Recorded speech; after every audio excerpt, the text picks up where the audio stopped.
following video footage was captured live at a rare Dr. Schulze public appearance. Dr. Schulze was told that without open heart surgery, he would be dead by age 20. Instead, he healed himself of his life-threatening heart deformity and of other incurable injuries. He then made it his life's work to help others have healing miracles too. Over 50,000 people worldwide have followed Dr. Schulze's natural healing programs. Many have healed themselves of so-called killer and incurable diseases.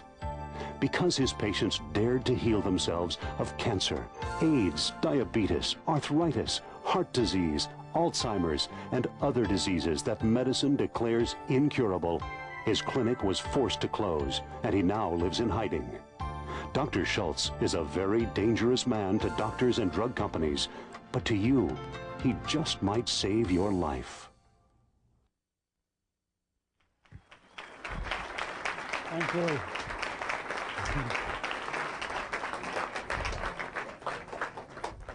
Thank you, Sally. I've left you a couple of little notes here. Oh, great. That you might find interesting. I'll get you some tea. Good morning. Good morning. What's this doing up here? I thought I threw that book away. This stuff just keeps coming back. Where does it come from? Good morning. How are we doing? Pooped out. That's what I heard.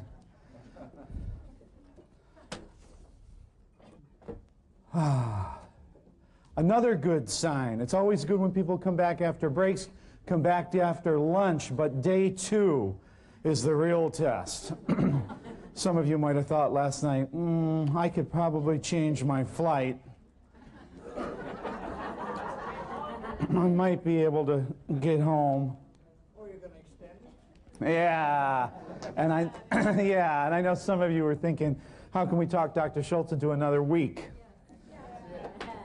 Oh, that's nice. That's very nice. Well, got some great newspaper clippings here. Okay. A few people I had a chance to talk to.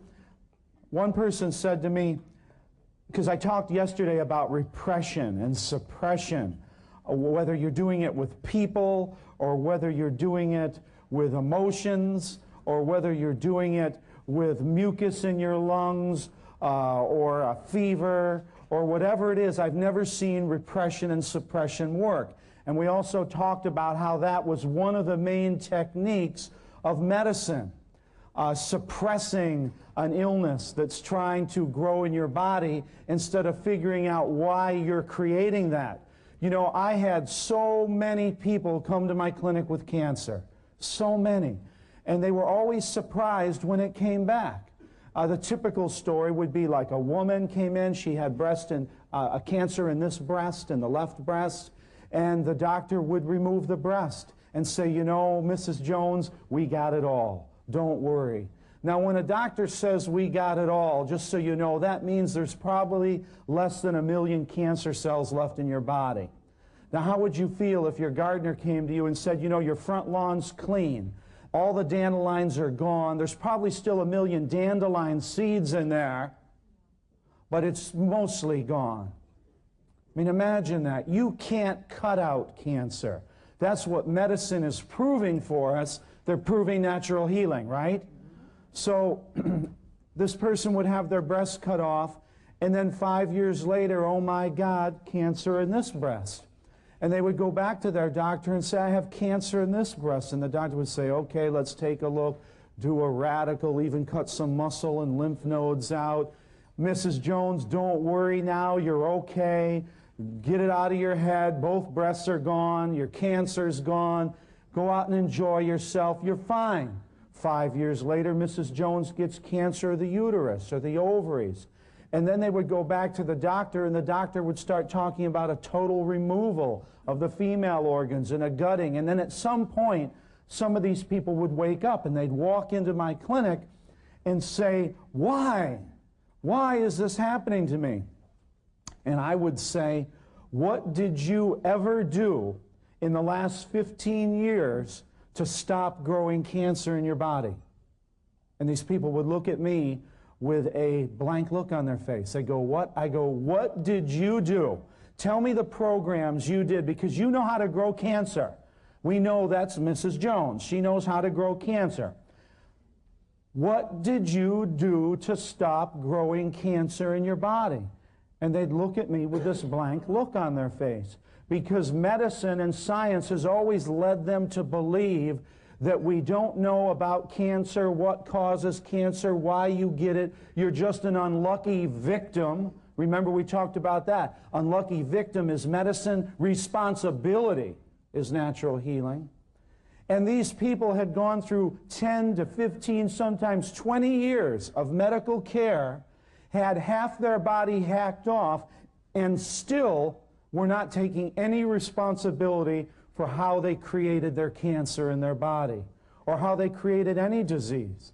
And my first job was to educate them that their health level, remember this from yesterday, is a blend of their lifestyle and environment that they create for themselves, interplaying with their genetics.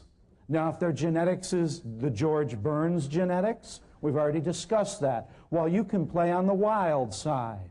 You can do a lot of things. You can party hardy, Marty, and you'll still be okay.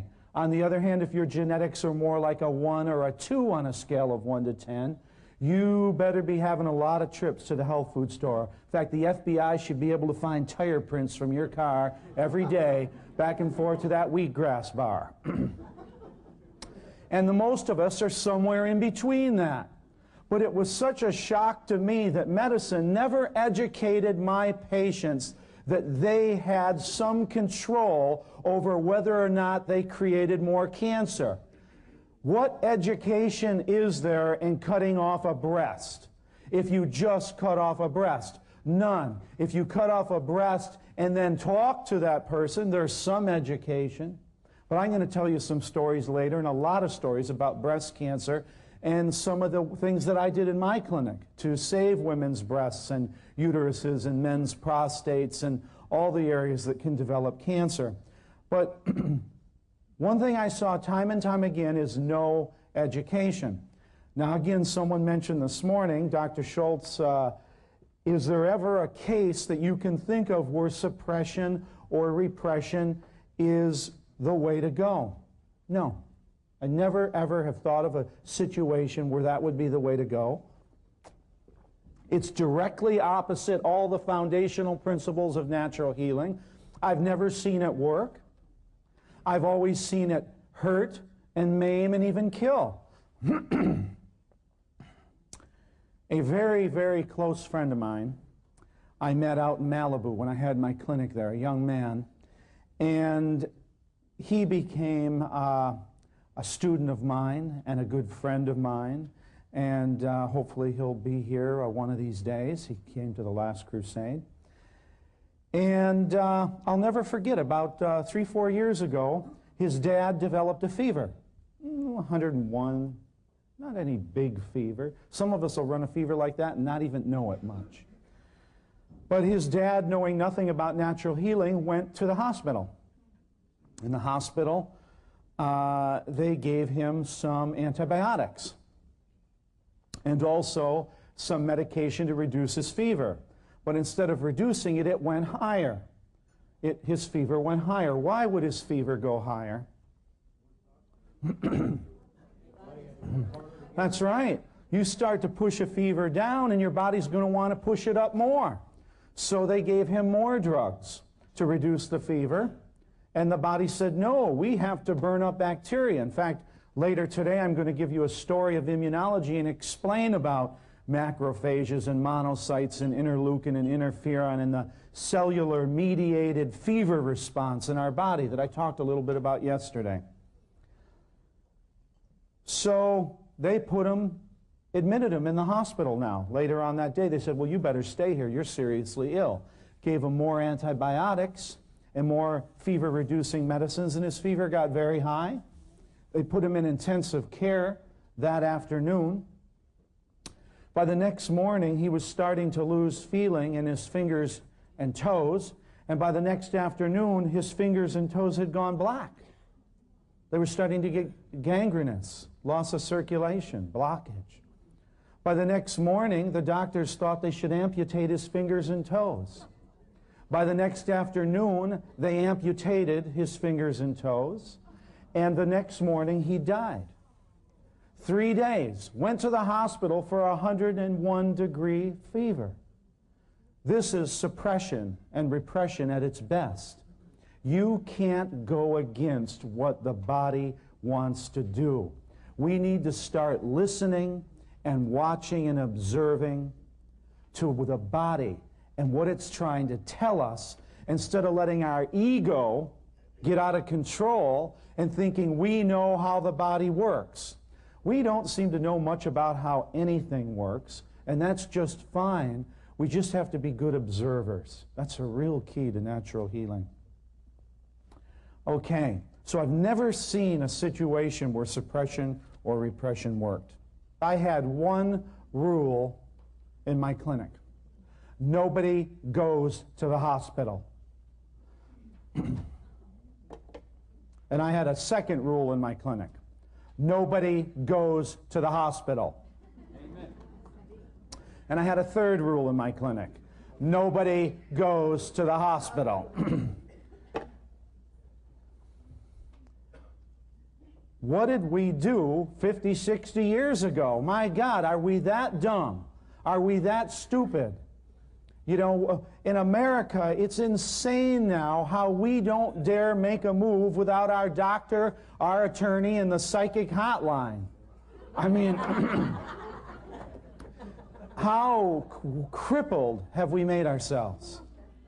We don't want to have a baby at home. You know, people all over the world, most of the children in the world are born at home. And we think, well, it's safer here. Bull. It's not safer, it's more deadly. The Philippines, most people are born in the rural huts, and they have a lesser mortality, infant mortality rate of birth than we do here in this country.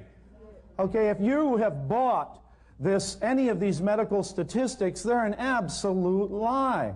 What happened to where we thought we're supposed to begin life and end life with a bunch of strangers, drugs, and knives in a hospital rented room? Where did this idea come from? Well, I got a good idea. I mean, can you imagine a worst case scenario?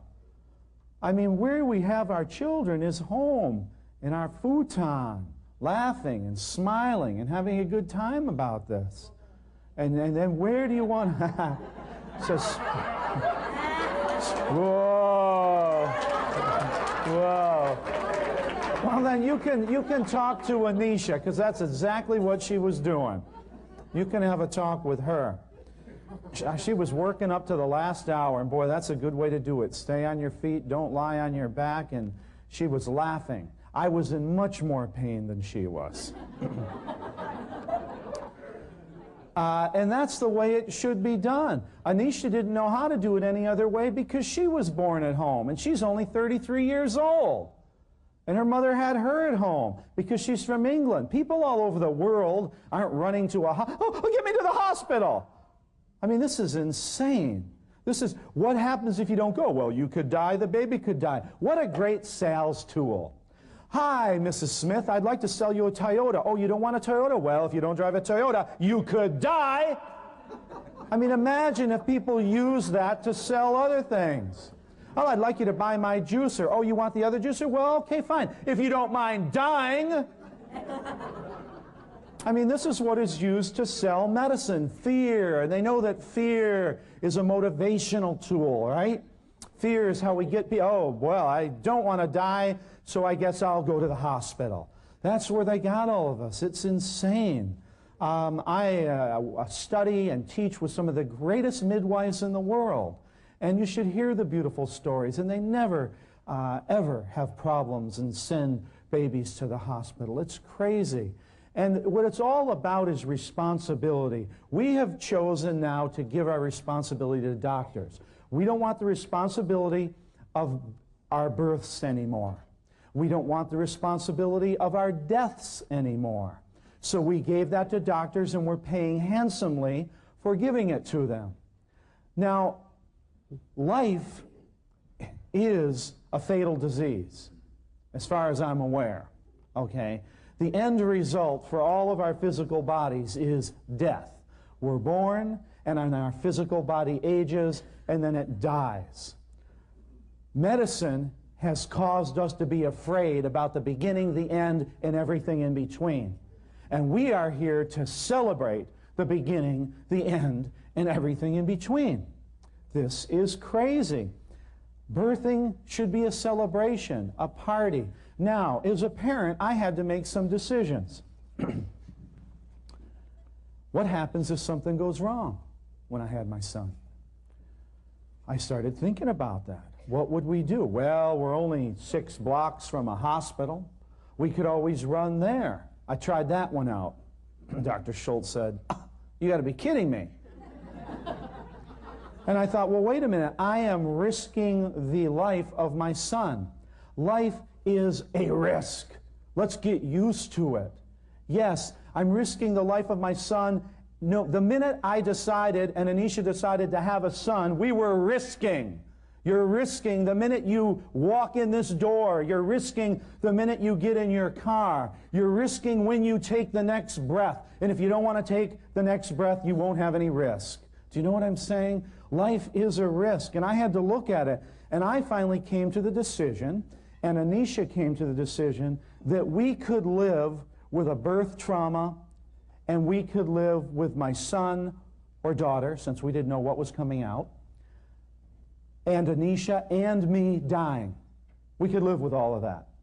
But we could not live with taking our newborn to a hospital, having Anisha hurt by the hands of medicine, have our baby hurt by the hands of medicine, have it injected with hepatitis B vaccine on when it's 1 day old. Thank you for sharing that story. And all the other crazy things, because we are a believer in God, a believer in nature, and if something goes wrong, it's a blessing, not something going wrong. Okay? You either live this or you don't live this. There's no sitting on the fence. I think I'll have carrot juice, chemotherapy, carrot juice. There's no sitting on the fence. And so I decided, and Anisha decided, we'll have it at home. Of course, since Dr. Schulze is such a perfect person, nothing will go wrong. And we had done all our homework and everything. Well, everything went wrong. My baby, first of all, on the way out, was kind of feeling stuck, and he started screaming in the birth canal. Now, I've never heard of that before. I never even had a midwife tell me a story like that, and I've asked them all now. He was, "Rah!" Sounded kind of like me. I thought, well, this is interesting. Then his head came out, and his mouth was full of poop. He had pooped a lot in there. Oh, immediately, that's rushed to the hospital. Even midwives will rush to the hospital. And I thought, hey, he just reminds me of Dad, a good pooper. You know, I pulled the poop out of his mouth. Head came out a little farther. He was looking a little blue, cord right around the neck. I thought, oh, great, you know, so I got one hand on the cord and another one over here, and I'm trying to do a rope trick or Houdini. Some of you have been there, and I'm like, well, how do I do this? Okay, I can tug a little bit from the placental end. Nothing. Tug a little, nothing. Well, I'll try to slip that. Couldn't happen. And I had all these visions that I was, you know, not going to cut the cord until it was totally dead, or in fact, leave the cord in the placenta attached for 3 days like they do in some cultures. They call it the grandmother, and just let it rot off. We think that's barbaric. Look at what we're doing with our children. That's barbaric. And I had all these visions, but all those ended immediately.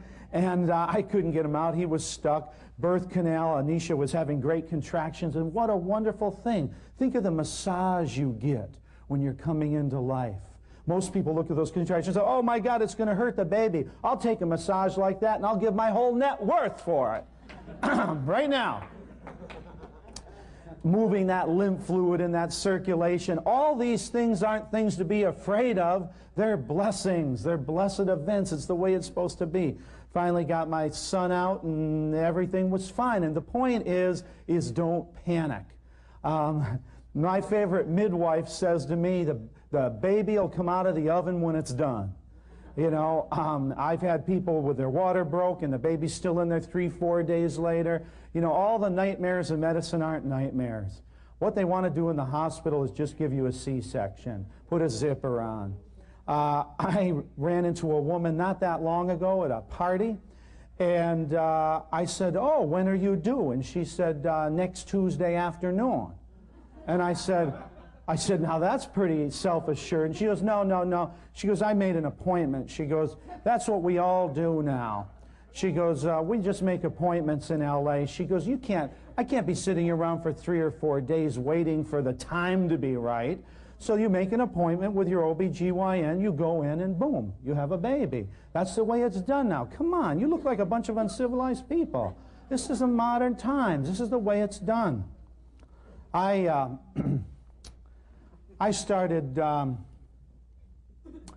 drove on my motorcycle by a golf course, and there was a tremendous amount of good herbs, and I needed some of these herbs.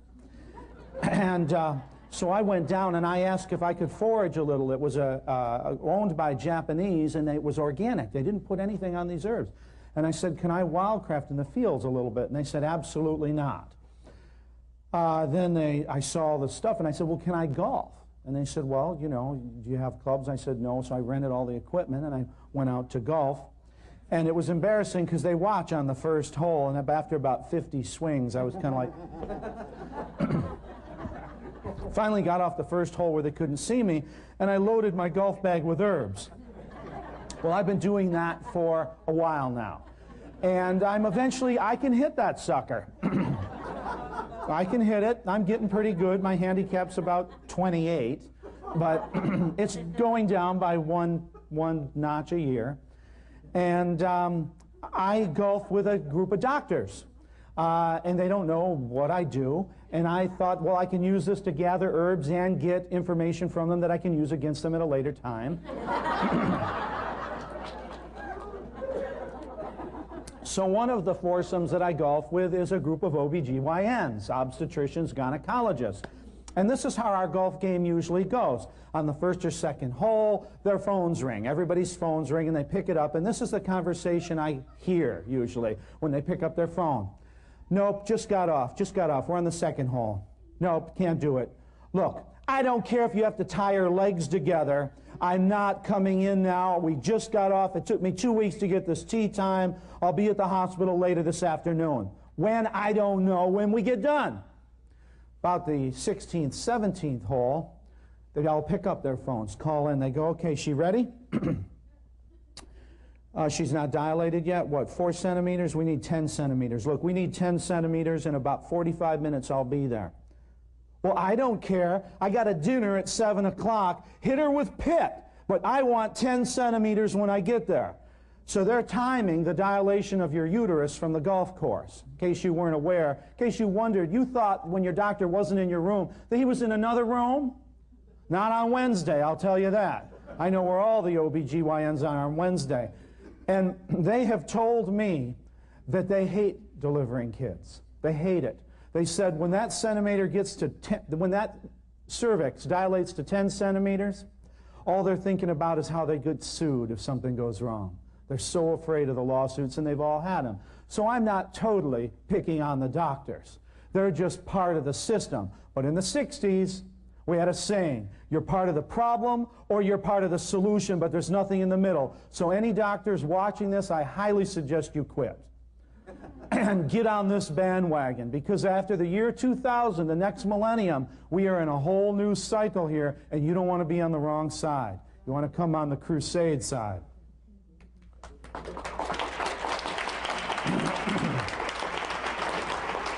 Yeah. And the deaths are even worse. Because a doctor, the more they do in the final hour, the more they get paid. Let's give them another $10 aspirin. Come on. How about 3 $10 aspirins and a $15 Tylenol and a $27 Valium, and let's put this other tube in. That'll be $175. And they just keep adding on. And then you start getting sicker. By the time you're dead, it's easy to rack up a $100,000 bill in a week in a hospital today. But that's okay because you died, and you won't have to pay the bill. I had patients that paid for their relatives, and the relatives died, and they couldn't pay the bill, and the hospital sued them and took their home and furniture away. Where did we ever get the idea that these were some angels from heaven in white uniforms? It's not that way, but you don't see it on TV, and I have to say it because one day it could happen to you, and some of you it's already happened to, and it's a crime. We have to enlighten America about this. When you feel the time's over, that's the last place to go. Unless you think the idea of your last moments in life are hooked up to every wire and every tube possible, surrounded by a bunch of strangers who don't really care, who are just thinking about what they're going to do in a half hour when they get off their shift, and the last sound you hear in life is the ee of the cardiac monitor flatlining. What a wonderful way to celebrate the end of your life. This is crazy. I want to be around my friends, my loved ones. Nisha's dad had a wonderful ending. He said, I think I'll go to sleep. Wake me up when my TV show's on. That was it. You know, it's not a bad way to go if you like TV. Someone mentioned to me this morning, well, I have a uncle, he's ill, and he's not going to become a vegetarian. Does he have to become a vegetarian? Let's take a look at it one more time. I'm just going to touch this briefly. I was over in Holland, working over in Holland, and I worked with a lot of health people over there, a very health-conscious area in Holland. In fact, the government has decided many things shouldn't be consumed by people because they're dangerous, and one of them is margarines, and because of the rancid oils in the margarines and all sorts of things. But they're a very conscious group of people, very lovely. They were occupied during World War II by the Nazi troops for over 3 years. And when the Nazis invaded Holland, they confiscated all the food, all the beef, all the pork, all the dairy products, all the eggs, and gave that to the Nazi troops. All the Holland people had to live on, the people that lived there, was fruits and vegetables and grains and nuts and seeds. They now refer to that as Adolf Hitler's cancer cure. In the 3.5 years during occupation, the cancer rate dropped to 0, the death rate went down, and it is the healthiest 3.5-year period in medicine in the whole history of the Netherlands. Okay? Does that give you any reflection of what happens when we stop eating animals? I think it's an excellent reflection. I am not going to debate what someone should or should not do. I hear all sorts of debates against vegetarianism, but they're always not by vegetarians. You can get research for anything. If you want to have research, see, when you go, research is something that is bought. Let's get very clear about research. You buy research, whether it's for a product or for a drug, and when you go to a researcher and you say, I'd like you to research this pill, and the researcher, what's the first thing they're going to say to you? What results are you looking for? That's what, I want you to research this pill. You could spend 57 light years researching a pill. You could spend 1,000 million years researching a pill. You have to know what you're looking for in researching that pill. What are you looking for? Research on the circular shape and how well it drops down the esophagus? Are you looking for the color? Do people like pink pills better than blue pills? Do you want us to research? What do you want us to research? A research scientist will always say, what results are you looking for? Well, the pharmaceutical company will say, we're looking for the results that this won't hurt you and it's beneficial. Fine. You'll buy volumes of that research. Does this make sense? On the other hand, if you say, well, I'd like information saying that that's going to hurt you, no problem. They'll give you volumes of information on that. So research is bought and paid for. All the research you hear about. So all the research that I give you is just what I saw in the clinic. And that's why I'm so big on vegetarianism. Some people say people with O-type blood should not be vegetarians. I've been a vegan for 25 years. Guess what blood type I am? O. Okay, there's all sorts of sayings and rules. Some people say, well, I became a vegetarian and I felt horrible. Most of the time when I meet those people, what they did is they threw the Big Mac away and they ate the bun and they ate the lettuce and the special sauce. And that was their idea of being a vegetarian. Okay, that won't help you. That's not the program that I'm talking about. It takes some work, it takes some dedication. You have to be involved. You have to want it. I don't want to drag anybody kicking and screaming, no, I want to eat blood. And I'm going, no, no, stop. That's not my game. I'm looking for willing volunteers. What I can tell you is that for terminal, killer, deadly diseases, or anybody who seriously wanted to make a dramatic impact in their health level, they stopped eating all animals for 3 months. And then I let them reevaluate it for themselves after 3 months. Most of my patients after 3 months went back and ate it, and then it made them sick. And they felt their body get sluggish and all the things go wrong and their breath go bad and their bowel movements smell bad and their constipation come back and their hemorrhoids come back and their high blood pressure come back and their high cholesterol level come back and their energy level drop down and their vitality level drop down and their headaches come back and their foggy thoughts come back and their anger come back. Who wants that? And I didn't have to sell it anymore. Do you know what I'm saying? So I would say, give me 3 months without eating animals. I mean, come on. Are we that weak and wimpy that we can't do anything for 3 months? A few years ago, I decided I didn't want to wear shoes anymore, and for over 3 months, I stopped wearing shoes. Everywhere I went, driving, I went to meetings downtown LA, up the elevators. No one even noticed. I was barefooted everywhere. I just went on a shoe fast. I decided I hate shoes, never going to wear them again. Okay? You can do anything for 3 months. You could hop on one foot for the next 3 months. People are always telling you what you can't do. And I'm here to tell you what you can do. Empower you to do all these things. It's not a big deal. Now, yes, you may be going against centuries of genetics of your relatives and what they ate. But you can handle it. And keep a sense of humor about it. Seriousness will kill getting well. Okay? What did Dr. Jensen tell me to do? First thing, learn 1,000 jokes. And I know 1,000. Want to hear one? What is similar between a roll of toilet paper and the USS Enterprise? They're both designed to wipe out Klingons around Uranus.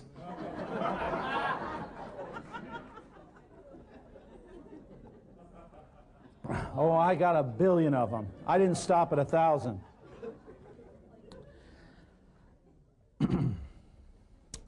Okay, what was I talking about? Toilet paper. Seriousness, yes. Let's not get stuck and crystallized in our seriousness. Is a hospital filled with humor and laughs and jokes? No, very serious. That'll kill you right there. Limited visiting hours, yeah. Most of you have sat with a doctor and you were just about ready to die wondering, what is he going to say? Boy, we don't want to give that much power to anybody. The only person we want to give that much power to is the person you see in the mirror.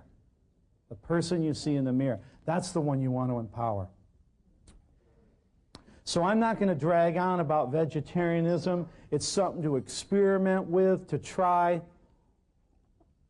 But just remember, it was a basic rule. I had another basic rule, no cigarettes. Someone wanted to still smoke cigarettes, I don't work with them. They go anywhere. Eat pills that make you vomit if you smoke a cigarette. Eat candy bars. Get shocked with a cattle prod. I don't care what you do, stop smoking cigarettes. And I'll talk about that later. But there's certain things that I had to look at that weren't a part of getting well, and I wasn't going to lie to my patients and let them think that they could continue to do these things and be well. Let doctors do that. They're full of lies. They'll lie left. Oh, you got all new plumbing now. Go out and enjoy yourself. You'll be fine. Are they there when you drop dead?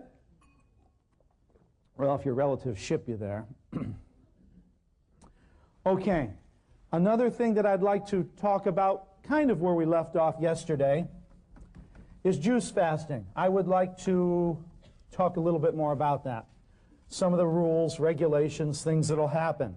Remember, this is our most cleansing and detoxifying program, our most building program to get our blood built up, is juice fasting. What do I mean? Well, you know, there's a better word for it that I like.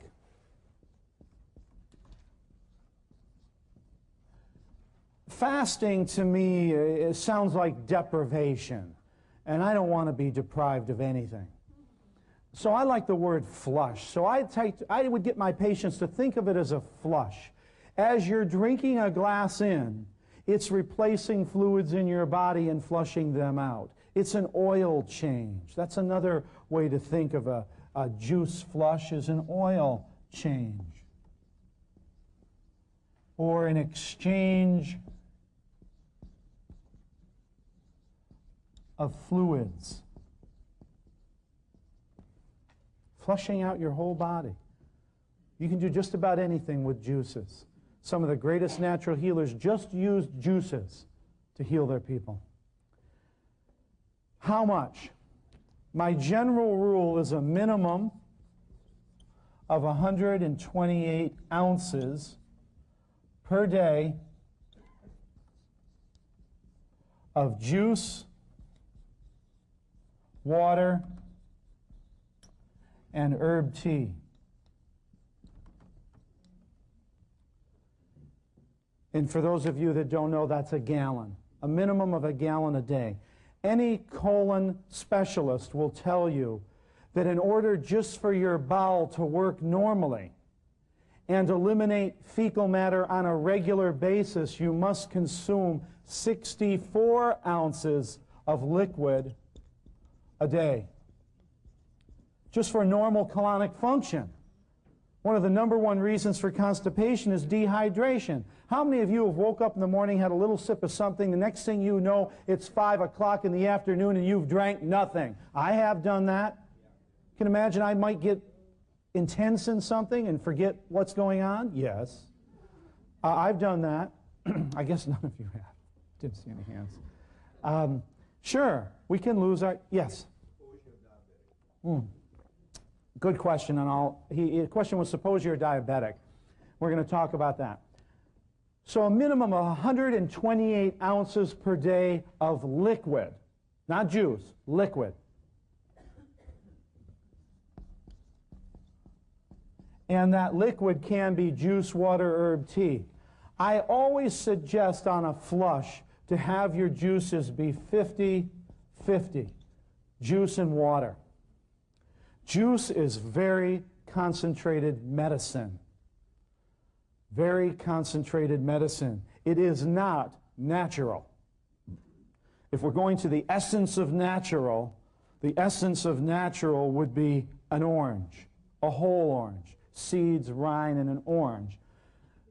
Not just the inside of the orange without the seeds, the whole orange. That would be the essence of natural. To take it one step into a more therapeutic level, it would be orange juice, more concentrated. When you juice the orange, also juice the rind and the seeds, orange juice. The next level could be concentrated orange juice. Not as good, could be more intense, ascorbic acid, and then we work our way into drugs. So natural is the way that it exists on this planet. That's what natural is. If you're wondering, well, is this natural? Well, does it look exactly like it did as it existed? Anything that's changed from that is more therapeutic. Now, some people have said to me, well, Dr. Schulze, enemas, colonics, juices, they're not really natural. Well, neither is hot dogs, whiskey, do you know what I'm saying? Cream-filled cupcakes. These aren't natural either. So the way I looked at it in my clinic is my patients all swung the pendulum to this far extreme of partying hardy, okay, and all the decadent things that we do living, from computer terminals to auto exhaust to insane things to dental x-rays, to the crazy food they ate. They all swung the pendulum way over here, and in order to get them back to a balance, I had to swing it over here to juices and colonics and outrageous intensive positive thinking and deep body work and all these things that are very therapeutic. Okay, what was I talking about? Juice fasting. 128 ounces a day of liquid. Dilute your juices 50-50. Oh, you're not going to drop dead if you drink a straight glass of apple juice, but it's more therapeutic. So dilute it 50-50 with water, and especially if you're diabetic, dilute it down. If you want, it can even be 75% water and 25% juice. What kind of juice? Any kind of juice you want. Generally, I talk about fruit juices in the morning because they digest quickly, raise up your blood sugar with fructose, make you feel better. I talk about vegetable juices during the afternoon to give you more carbs and staying power, and fruit juices again at night because they digest quickly again. What kind of vegetables and fruits? You pick it. I did a newsletter with Sam about juice fasting. There are wonderful books out there about juice fasting. If you have cancer, get some of the cruciferous vegetables in there, like Brussels sprouts and cabbage and cauliflower and broccoli and kale. Nice juices to add. If you want to build your blood with vegetables, look towards beets and beet greens for building your blood. You can do anything with fruits and vegetables. You can change your body chemistry. We're talking about enzymes. You know, this is important with diabetics. A lot of diabetics shy away from drinking fresh juices because of the sugar content. One of the reasons, one of the causes for diabetes and having your body, your pancreas wear itself down is living on a food program without any enzymes in it. Your pancreas, even though it's a different part of your pancreas has to create enzymes. Every time you eat food, if it is cooked or heated and the enzymes are destroyed, if it's not raw, whatever enzymes were destroyed, your body has to make now. Your body has to make it. So you eat a big meal, spaghetti and meatballs, and after you're done eating, do you feel energized? No, your knees start buckling. And then you sit down and have a ham sandwich. You're down even lower, okay? This was my story when I was a kid. I kept eating more and I kept feeling worse. No enzymes. I never ate any enzymes because everything I ate was cooked. And so your pancreas starts getting more and more and more tired, and the next thing you know is your pancreas is worn out, you're not producing enzymes, you have digestive problems, your blood sugar starts going haywire, and your pancreas can't even regulate your blood sugar. So a real healing to diabetes is juices. You just don't want to sit down and drink a quart of straight apple juice immediately. You need to dilute it, but all those enzymes are actually going to build your pancreas back up. And we've had, oh gosh, I've had probably close to 1,000 patients, full-on diabetes, insulin dependent, get off their insulin. We had a man at the last Crusade that did that. I know we have people here who have done that with their relatives. Anybody here have someone who was insulin dependent diabetes that got off it? Anybody else? Come on, come up here if you got a I got off diabetes story. I got off insulin. Yeah. I had a lady who came to me for nutritional counseling, and she had high blood pressure, high diabetes. Her count was nearly 400 every day. She was using insulin? She was using oral insulin at the time. The doctor doubled her dosage, in fact. And it was interesting because she says, so what should I do? I said, I want you to go on a whole plant food diet. I want you to eat a lot of fresh fruits and vegetables, and I want you to do that for about 3 days. Oh my God, there's so much sugar in that food. She says, well, this is exactly... No one worried about a Coke, did they? No one ever asked you about the sugar content in that. But this was totally contrary to what her doctor told her. And I said, believe me, I know it's contrary to what your doctor told you. In fact, everything he told you to eat, don't. I said, get off it right now and start eating the whole plant food diet. And I want you to be strict vegan. And so I saw her about, I'd say, a week later. And she says, hey, you remember me? And I said, yeah, I remember you. She says, I did exactly what you said. And she said, in fact, I logged it down. She said, for the first couple days, my blood sugar didn't drop, but on the third, it was at 80. And she went back to her doctor, and her doctor said, you know, so how you doing? She says, well, I quit your medication. And he said, you quit my medication? You know, I told you could die! I told you to double it. And she says, no, in fact, what I did was I went on a vegan diet and ate lots of fruits and a lot of carbohydrates and everything you told me not to. Oh, my God! And he said, you're going to die. Yeah.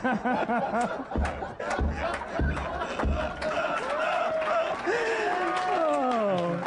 But anyway, the end of the story goes something like this, that she said, thank you very much for what you told me. I am now a disciple. I'm telling everybody I run into who has diabetes to get on fresh juices, to get on enzymes, to get on whole plant foods. And she even documented this. She wrote down every day while on the double medication what her blood sugar was. She wrote down what it went when she went on a vegan diet and went on the juices and the whole plant foods. And when the doctor says, you can't do this, she showed him her chart and said, what do you mean I can't? I am. Yeah. Hey. Thank you.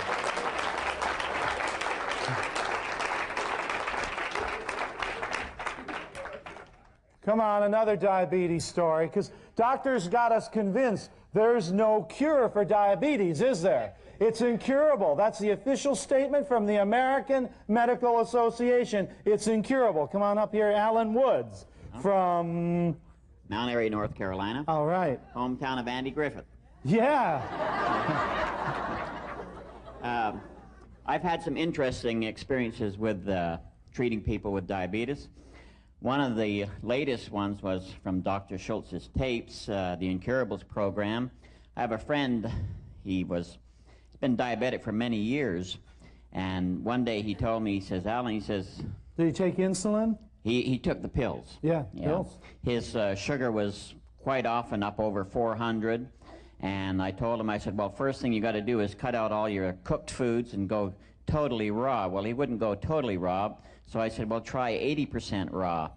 And he went on that program. I got him on some other tablets, some antioxidants, whatever.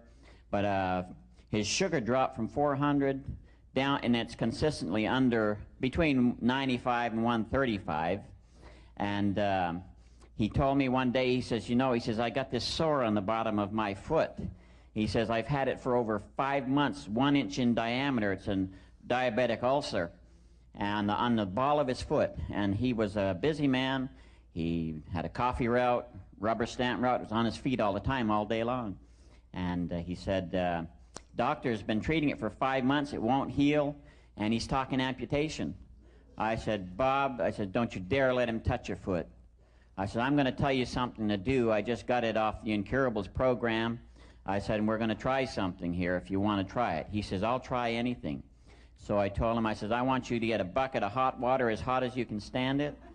And I says, and I want you to get another bucket with cold water with ice cubes. And I said, you get yourself some fresh cayenne pepper, ginger root, horseradish root, and garlic. I said, and you put that in the water, and then you save some, and you make a good thick paste. I said, once you've started that, treating that 15 seconds on this side, 15 seconds in the cold for about 20 times, I want you to take that paste and pack it into that hole. He says, well, he says, I sure ain't going to tell my doctor about that. I said, well, I said, you do what you want. That's not AMA approved therapy. That's not AMA approved, no. But anyhow, in less than 2 months, that 1 inch diabetic ulcer, I called him just before I came here. He says down to about 1/8 of an inch. Yes. So it's healing. He says his doctor is completely bewildered.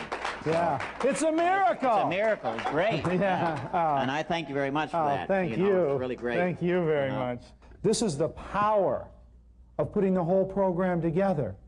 Again, people have always said, well, Dr. Schulze, why did people get so well in your clinic more than other people's clinics? You must have been on some kind of power vortex.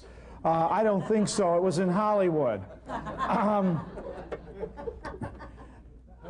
The reason they got well is because we did everything. We just didn't do the juice therapy. Look at the results that she had without being able to do anything in their mouths, just by reaching their minds and getting them to move their bodies, and we had healings. But imagine if you can reach the mind and move the body, and also take in the food program and the juices and cleanse the elimination channels. You can't lose. I mean, we're talking about a power here beyond the wildest imagination of the American Medical Association, beyond the wildest imagination of the pharmaceutical industry, beyond the wildest imagination of the Food and Drug Association administration, beyond what they know. You know, I talk with the FDA often. You go to the FDA and visit there, and the sign on the wall says, "Better health through chemistry." Now, the Food and Drug Administration was originally started to protect all of us in here, because they wanted to, if a manufacturer said there were strawberries in the jam, they were to make sure that you were getting strawberries in the jam. The Food and Drug Administration was started to protect the consumer and make sure they were getting what the manufacturer said was in it. But somewhere along the line, they took it upon themselves to go back to the manufacturer and tell the manufacturer what they could or could not put in. This was not their job, and I've explained this to them thoroughly. They have that sign, "Better health through chemistry." And I said, well, if you're a open-minded organization being funded by me, you should have another sign on this side that says "Better health through natural healing," and "Better health through herbs," and "Better health through food and juices." And I got into a big argument with them about that. They said to me, I said, well, you're a very biased, closed-minded group of people. You're not representing all of us in America. It seems as though you're representing the American Medical Association and the pharmaceutical giants. That's who you're representing. And they said to me, no, we represent everybody. I said, but you are not representing Dr. Schulze and natural healing here. You have chose to get into bed, they didn't like that term, with medicine and pharmaceuticals, and now you have just become the strong arm enforcer of the AMA and the pharmaceutical companies. And that's what the FDA is now, and they don't like to hear that. It confuses them because they think they're doing some good. But we'd all be better if they just go away. In fact, we'd all be better if about 90% of government went away.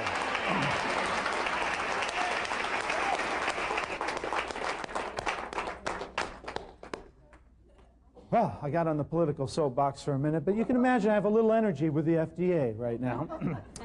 A few more things I want to mention.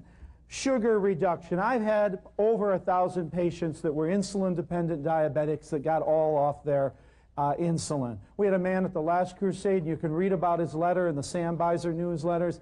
He was on 85 units of insulin a day.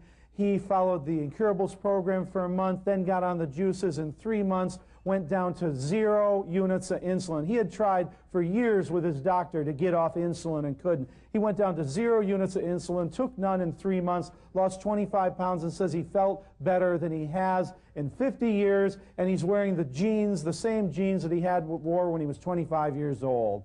And he was here at the last event. So, you know, anything can be changed. Remember, what you are today is that sum total of everything you've done. That's the reflection. You are the perfect reflection of how you've lived your life. So if you're not happy with what you are today, just start making some changes. Anything. You know, I've had so many people with high sugar that just went down to normal. You know how many people I've had in my clinic that had high cholesterol levels? Okay, I had many people with 300 and 400 cholesterol levels. I had a husband and wife. She had a 500. And he had a 600 cholesterol level. I had one patient with a cholesterol level of 1,500 and triglycerides of 9,000. And at the American Botanical Pharmacy, we have 3 of her tests up on the wall from the hospitals, 3 different hospitals that took her cholesterol. We had her cholesterol down to 150 in no time. Do you know how many patients that have come to see me that have said, well, you don't understand. My body produces too much cholesterol and my cholesterol can't be lowered. Ha! I can get it down. And I had one person come to me with a cholesterol level of 300, said they couldn't get it lowered. I had them down to 120 in 30 days. It's real easy to lower your cholesterol. Stop eating it! It's not some big mystery. Stop shoving it in your mouth. Your body will naturally produce cholesterol, but very little. We just bought the home cholesterol test to try that out, the new home cholesterol test. It starts registering at 100. Anisha didn't register. She didn't even register. The test doesn't even work for people who don't eat animal foods. We don't know what her cholesterol level. I had a patient go get a cholesterol test. Their cholesterol was 122. You know what the doctor said to them? You ought to go out and have a cheeseburger and get your cholesterol level back up. Very serious. Now, you know, I have heard this now over 1,000 times. Medical doctors telling their patients that their cholesterol level was too low and they need to raise their cholesterol level up. Anybody in here heard of that? Yeah, see the hands? Doctors are telling this to people. There is not one study ever shown that low cholesterol ever hurt anybody or caused any damage or any physiological problem. These doctors are just making it up as they go. And we sit here and think this is some kind of science. It's some kind of crap. It's not real. It's a sales job. We think the doctor is telling them the truth, and I'm telling you they're a bunch of bold-faced liars. And wait till you hear Dr. Foster up here in a few hours. She's going to go on that one. So anything that you have, you can change it. Anything.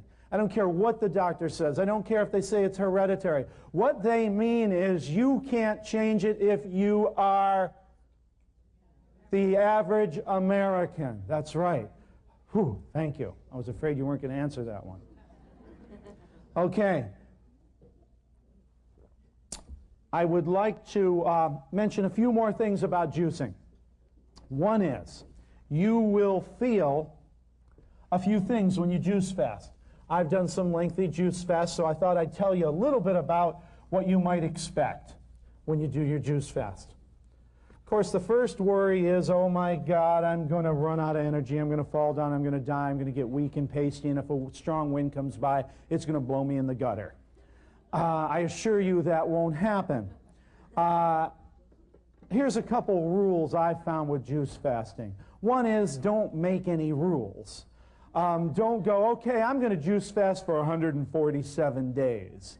I guarantee you, you're setting yourself up for failure, and in about 3 hours, you're going to be eating a baked potato. Don't create a scenario that you just can't live up to. Just look and say, well, I'm going to try juice fasting today and maybe go a few more days if it feels good. And start your fast. And then see how your body, see, we stop listening to ourselves. I'm going to tell you to start listening to yourselves. My patients used to come into my clinic and say, Dr. Schulze, I really hope you can tell me what's wrong with me. And I'd say, well, I really hope you can tell me what's wrong with you. And they'd say, no, seriously, I'd like you to tell me what's wrong with me. And I'd go, how do I know what's wrong with you? Tell me what's wrong with you. And they go, well, no, I'm paying you here, aren't I, for you to tell me what's wrong with me. I go, no, no, no, no, no. I'm here to help you out, but you got to tell me what's wrong with you. And we go back and forth. What do I look like? 1-900 psychic here? Their job is to tell me. But medicine has you all stupid. All of us stupid. Doctors have told us that we don't know nothing, and they know everything. And when you start asking questions, they go, look, I went to school for this. You're going to hear this all this afternoon.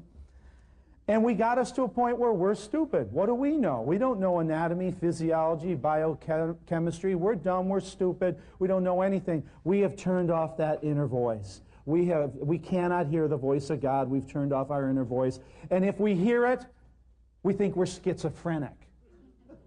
You know what I'm saying? We hear it, we think, oh, it must be nuts. I want to tell you, when you hear that voice, it's correct 100% of the time. Follow it, go with it, breathe it, live it. That's what we have to start doing. I was told just the opposite, and you all were. So I had to empower my patients. They'd go, well, should I take 2 dropperfuls 3 times a day, or 1 dropperful 3 times a day, or 2 dropperfuls morning, 3 in the afternoon? I don't know. Start taking it. See how you feel. See how it's working, and adjust the dosage accordingly. I felt like I had a bunch of people in my office that had their brains removed. And you know what? We have. We don't know what to do anymore. We bought it. Hook, line, and sinker. We bought the medical show, and we've become stupid, ignorant, paralyzed, mesmerized, brainwashed, gone. And now we have to start believing in God and nature and ourselves again. And again, that's what this crusade is all about. So when you're juice fasting, you have to follow what you're feeling and how much juice to take and when to do it. All of you, one of your homeworks to do as you go back to your area is to listen to your intuition more. Listen to your intuition more. I give you all a certificate of authorities of intuition. And listen to your intuition more. It'll steer you in the right direction. That's one of the things I had to do with all my patients, is empower them to listen to their intuition more. Okay, when you're fasting, occasionally you'll get a panic. You'll be going along 3 days into a fast, you're doing just fine, and all of a sudden you're driving down the road, and in front of you is a gigantic baked potato. Everybody else saw an 18-wheeler. You saw a 50,000-pound baked potato. And if you don't have it in 1 second, you're going to die. Okay? I have found that those visions are not correct. And you'll have the panic. Oh man, I'm hungry. Okay, you'll have a few of those. If they're real, they'll stay with you for 3 or 4 hours.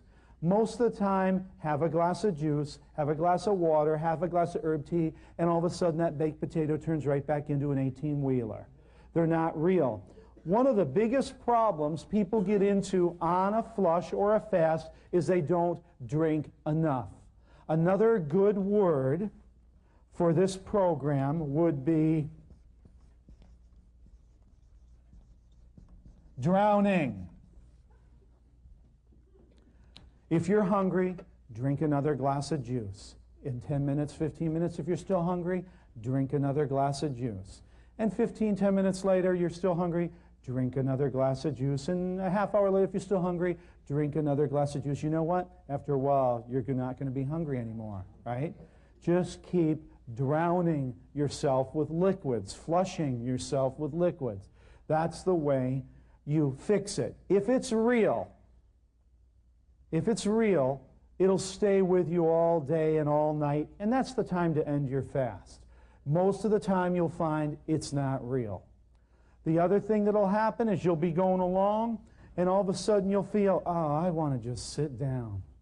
And all of a sudden you'll go, oh no, I've lost all my energy, I have no blood in my body. Is this what's going to happen? And you know what? 10 minutes later you'll have more energy than you can imagine. So don't pay attention to that. You'll get little energy dips. We get them now, but we ignore them, or we have a cup of coffee or a little sugar or something like that. You'll have a few energy dips. You know what you do when you have an energy dip? Have a glass of juice, have a cup of herb tea, and you'll be fine. And the third thing that someone may notice, oh, I'm cold. Okay, the rule with drowning and fasting is have a sweater in the back seat of the car, sweatshirt. Always have one around, because you don't have the same caloric intake, and so your body won't heat as much, and you might get a little cool. So no matter what time of year it is or where you live, whatever you would normally wear, have an extra sweater. Have an extra sweatshirt that you can toss on. And those 3 things will get you through it. The reason I tell you this too, because a lot of you know this, is these are what to tell the people you're working with. Look, you'll have some baked potato hallucinations. It's not real. Drink some more juice. You'll have a quick energy low. Don't worry about it. It'll go away in seconds. And carry an extra sweater with you because you might be a little cooler than normal. If you prepare for these things, then they're not big deals. The key is not making big deals about it. On the 27th day of one of my juice fasts, I went to a gym here in Los Angeles where I work out, and I kickboxed 17 rounds in a row. And for any of you that know kickboxing, that's very difficult. No one could touch me. I was the best I ever was. Now, how could that be? It's just like this man here that talked about a 4-month juice fast and had more energy than ever. It's amazing what happens when you load yourself up with vitamins, minerals, enzymes, fiber, instead of fat, cholesterol, and garbage and chemicals. Amazing the energy you'll have. So I'm a big fan of fasting. You'll hear more about it later in the week when we talk about the Incurables program. Okay, it's time. We're going to have our break. We'll start back up in 10 minutes. So hopefully the bathrooms aren't plugged.